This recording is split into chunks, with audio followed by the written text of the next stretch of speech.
future, Matt, so it's finally happening. I'm doing my video on the vinyls, talking about my vinyl collection, because run out of ideas, it's an easy video, and I don't know, I always like looking at other people's, like, you know, vinyl collections, book collections, whatever, just having like a proper little nose and getting an idea of like what their tastes are like. So this might be interesting to someone out there watching this, maybe, I don't know. But yeah, I was thinking of splitting this video into 3 parts, because I can talk about vinyls forever, and I'm really milking this for all it's worth. So without further ado, first vinyl, going from left to right, Arctic Monkeys AM.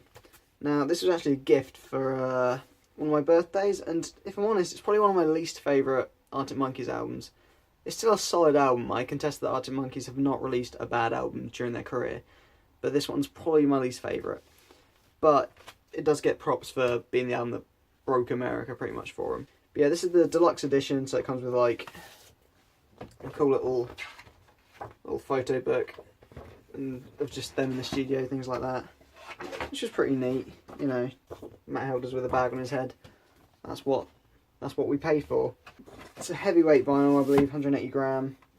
Plays real nice, pretty standard, just standard black vinyl, but a damn fine record nonetheless. It also came with a 7-inch of the B-sides, which I can't remember if I've covered in a video. I think I have. I think I did a video on my 7 inches. Right, next up, something from my dad's collection that I've stolen, because my collection of vinyl is kind of a hybrid of my own purchases and just stuff I've stolen off my dad and my mum. But the Beatles, 1962 to 1966, just a classic album of all the old Beatles hits, all the early stuff. I mean, you got some classic tracks, you know, Love Me Do, She Loves You, Can't Buy Me Love, Hard Day's Night, I Feel Fine, Help, Drive My Car, all the favourites. Yeah, it's just pretty solid. It's kind of a bit, you know, beat up and like sun stained down the side, but I don't know, I like it. It's got a sort of very weathered, worn feel to it.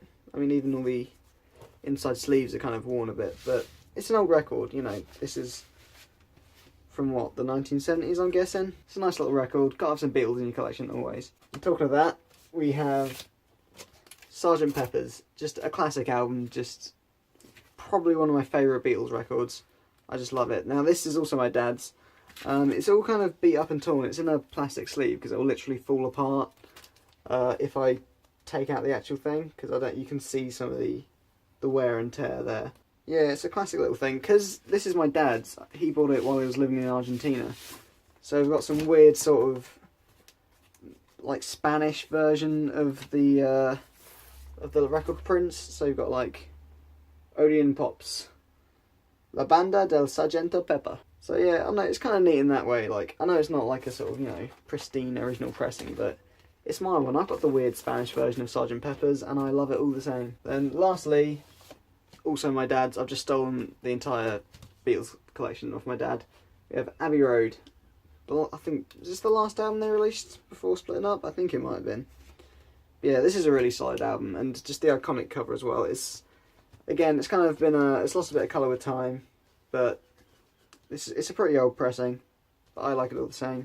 Yeah, got some great songs on this. Come Together, Octopus's Garden, Here Comes the Sun, Carry That Weight, The End. Just some real bangers on here. And I think, yeah, the outside sleeve's falling apart a bit, which ain't good. You can kind of, so that's not too good. But you know, it's old. I kind of like the old tatty records because they've seen a lot. They've got a lot of history behind them. But yeah, this is an actual Apple pressing and Abbey Road pressing in English, which is nice. So that's what the Sgt. Pepper's one should look like, but doesn't, because it's weird in Spanish. But yeah, I don't know. I feel like every sort of record collection should really have a bit of Beatles in, because you know, they're just the staple pop band, really, aren't they? And I've grown up on a lot of Beatles, so it makes sense for me to have some there. Next we have Beck's Odelay, a really solid album. This is kind of probably his best album, I think. I don't know. People can argue about that, but it's yeah, it's just got a lot of my favourite songs from him on. Devil's Haircut, New Pollution, Jackass, Where It's At, Sissy Neck, some great stuff. This was from the Vinyl We Please subscription. I've got a few of those littered throughout my collection, but it's plays real nice. It came with like a cocktail and like an art print, which is pretty cool. I'm a big fan of that.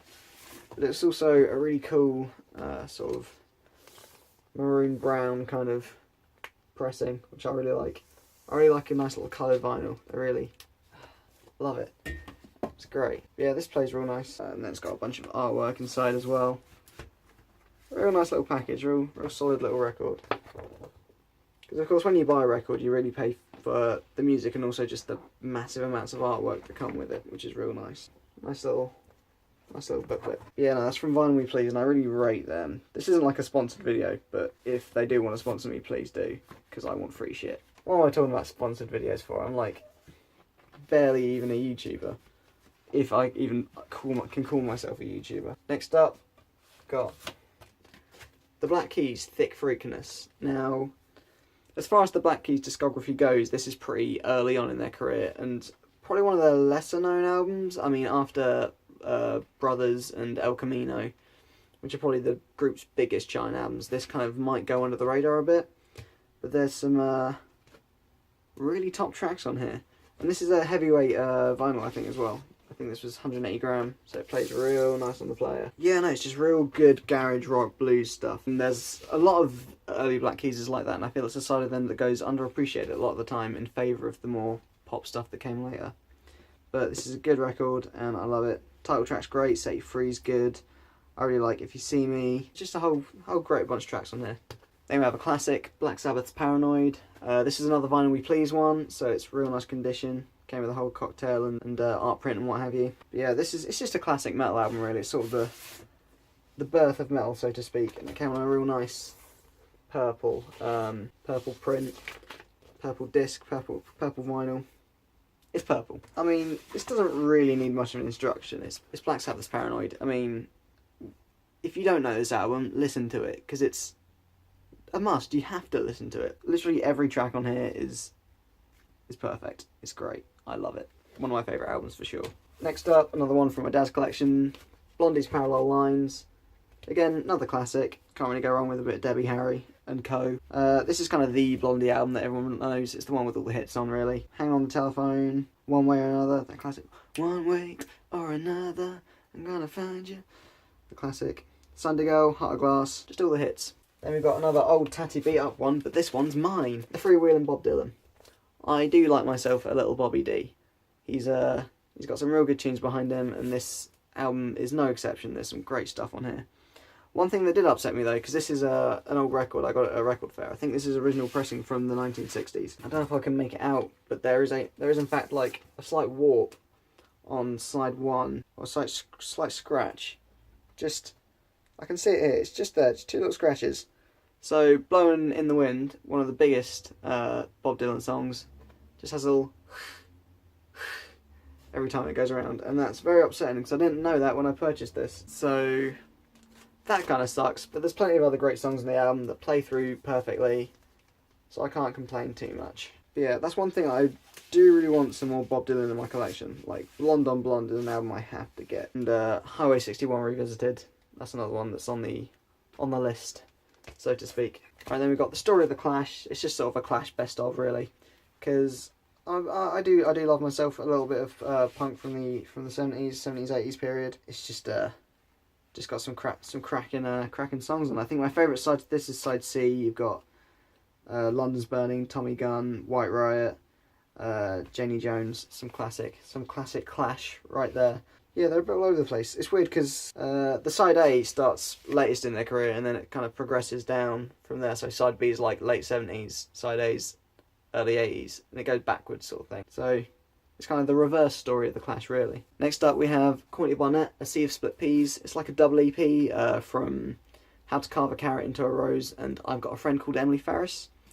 But I think it works really nicely as like one complete album. Like, the sound is very similar, and it just goes from side A to side D. It flows real nice. The sound doesn't change up too much, and it works well as an album, which I really like. But yeah, it's heavyweight again, 180 grams, 2 vinyls. Pretty much if you can get it out, every vinyl is like the original EP. So side A and side B are How to Carve a Carrot into a Rose. I don't know if you can see that there. Side C and D are I've Got a Friend Called Emily Ferris. But yeah, I think I'd probably prefer How to Carve a Carrot into a Rose just because it's got so many good tracks on. Like, every one is a cracker. You got Avant Gardener, History Eraser, two of the bigger hits. Then like David, Anonymous Club. Literally, I'm just naming all the tracks on the EP because they're all good. Then on, I've got a friend called Emily Ferry. She's got Lance Jr., Scotty Says, Porcelain. Just a real solid album. This has got to be one of my favourite albums, just generally, like, of all time. I just love this album. It's so good. And I'd say, from a personal standpoint, Courtney Barnett has a big influence on me as a songwriter. Yeah, I know. I just love her very mundane lyrics, but she makes them into something beautiful. That was deep. But yeah, a lot of love for this album. A lot of love. And then we have even more Courtney Barnett, her debut. Sometimes I sit and think, and sometimes I just sit, which is real good. And you'll see I've got mine signed there. Little, hey Matt, thanks, Courtney, with a little love heart. Because I met her at a signing the day this came out. Yeah, there's a pre-release show for the album where you could go along, get the EP, get it signed, and meet her afterwards. And I did that, and I wish I could say I was super smooth and we like hit it off and got on really well, but I was just a like weird little fanboy and it was really awkward. Cause it was the first person I really met that I looked up to creatively, and yeah, I was just hella awkward, and I did like finger guns as I left, and it was real bad. But got a signed vinyl, which is real cool. And also, one thing I haven't talked about yet, 180 grams heavyweight, by the way, pressed onto orange vinyl, which is real nice. Real good. Same colour as the chair on the front cover. Yeah, I prefer the EP, the double EP, but this is still a pretty solid album. Like Depreston, Elevator Operator, Pedestrian at Best, Dead Fox, Nobody Really Cares If You Don't Go to the Party, that's a jam. Kim's Caravan as well is a great cut from this album. It's a real slow builder, but it's one of my favourites for sure. Then we're getting into my Bowie records. This is one I stole from my dad, Station to Station. Not my favourite Bowie record, if I'm honest. I think that's safely secured by Hunky Dory. But there's still some great cuts on this. You know, Golden Years, TVC 15. Wild is the Wind is one I really enjoyed as well. But it's, yeah, this is really good. I think this was, I might be misquoting here, but I think this was in fact like a soundtrack to some movie or something. And it was just released as its own standalone release. But yeah, it's real good. Classic black vinyl. RCA. Original pressing. Not a bad record at all. Then we got the basic of the basic. Changes One Bowie. Just everyone has this album, and if you don't have this album, you should get it, because it's just the essential, the quintessential best of Bowie. I mean, just got all the tracks, really. All the tracks, even Golden Years from Station to Station, just like popped on at the end there. But yeah, absolute classic. Space Oddity, John and Only Dancing, Changes, Ziggy Stardust, Suffragette City. The whole track list is just all gold. But a great little thing to own. Gotta have some Bowie. Always gotta have some Bowie. Right, next up is the very best of Django Reinhardt, who's this jazz guitarist from the 1940s, 50s, I think. Yeah. Oh, 1930s and 40s, I was a bit out. But yeah, this was actually my granddad's on my dad's side, because he played a bit of guitar. He was quite into his classical guitar. And I was just having a peruse, having a little nose, and found this one day, and my gran said I could have it. And there's some real nice little things on here. It's stuff that, as a guitarist, I want to kind of learn. But at the same time, it's super hard, so it's going to take me years to get the hang of. But yeah, it's a real nice little album to have. Like, it's some nice background music. It's kind of the kind of stuff you'd find like at a jazzy hipster coffee joint or something. Just this playing in the background. But it's real nice. Lots of swing, lots of bop, lots of little classic jazz numbers. Real nice jazz record. Then we got some Doors, LA Woman, classic album. I'm saying that about a lot of my albums just because they're all in my collection and I think they're all classics. But you know, this is a great album. You've got The Changeling, Love Her Madly, the title track LA Woman, and then Riders on the Storm, the famous song from this album. It's just a great record to own. And then, because that wasn't quite enough, I got just the best of the Doors, which is just all the tracks. Two vinyls, heavyweight, and just all the great songs. Break On Through, Light My Fire, People Are Strange, Love Me Two Times, Roadhouse Blues, I've already said Love Her Madly on that one. And The End, one of my favourite Doors songs, such a great song. And it brings this best of to a close, of course. But such a great song, great best of. Gotta love it. And then another one from my dad's collection, Eagles, Hotel California. Again, not much really needs to be said about this. It's just one of the, the best Eagles record in my opinion, and the only Eagles record you really should need to own on vinyl. Hotel California is a massive jam, and if you don't know it, you should. Even the band know it's a massive hit, because like the album liner notes are literally just the lyrics to the song. They know. But yeah, nice little album to have. Little staple bit of classic rock in my collection. Then last of all for this video, because this has gone on for quite a long time, we got Eels, Daisies of the Galaxy. I think this is my favourite Eels album. Like it's received a lot of playtime on the old turntable. So I feel everyone knows Beautiful Freak, you know, with Nova Came for the Soul, My Beloved Monster, all the classic 90s ones. But this is, I feel, an underappreciated gem from the Eels. This is really good. I Like Birds is a classic little ditty. Like, it's a bit simplistic in the lyrics, but I really dig it. Grace Kelly Blues, Packing Blankets, Sound of Fear. Daisies of the Galaxy is a beautiful song. It's so nice, so well arranged, and so well sung. Yeah, it's just great. And Fly Swatter's good.